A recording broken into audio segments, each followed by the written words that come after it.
There's more and more Babylon coming into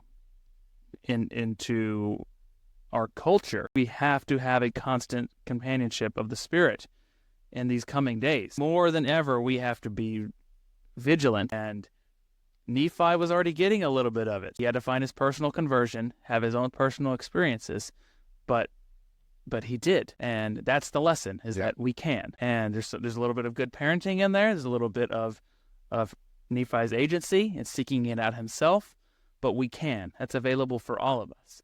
And I love in verse 17, he said, I spake unto Sam, making known unto him the things which the Lord had manifested unto me by his Holy Spirit, and it came to pass that he believed in my words. Mm-hmm. So again, we have an even younger brother, maybe a little better protected against Babylon, and he was pure enough to have the discernment and to be able to hear Nephi's words and know that that is correct and that he should follow it.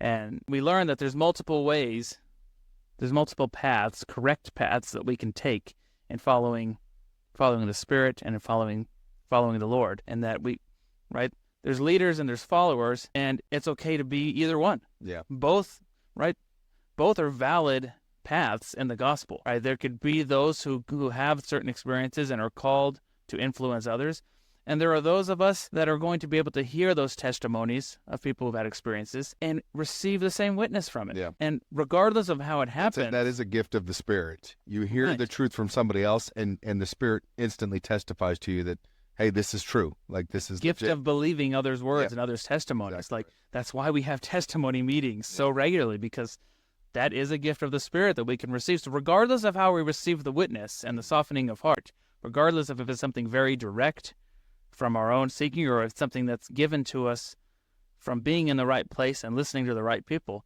it's equally valid and equally powerful. So there's many ways that these experiences can look. There's many ways that they can come unto us, but what's important is that we have the softening of heart. And that was necessary going into chapter 3, once they're in the wilderness, and then difficult things begin. Lehi begins to ask difficult things of his children. That's necessary because then at that point, Nephi is able to say, I will go, I will do the things the Lord commands. But this is a pattern, though. Transitioning from chapter 2 to chapter 3, we start to see the same pattern that we're taught in the temple, right? Nephi receives a witness.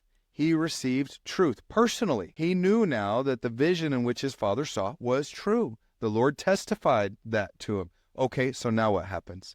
Well, now there's going to be a little bit of a test. There's going to be a little bit of a, hey, are you willing to act and remain true and faithful to me as your God, leading you and guiding you, even if you don't know the beginning to the end? You know, there's that act of faith, right? So Nephi gains a witness. He declares it to his brother Sam, so he's already out proselytizing this witness. He has that testimony now. And so now the Lord's going to say, okay, Nephi, if you truly have this belief and this faith, let's put it to the test a little bit, Now, we should caution, to Nephi, this was probably a big deal. Like, it was a big ask to go and do what they were going to do. Now, in the future, he's certainly going to be asked to do much greater, much more difficult, harder things.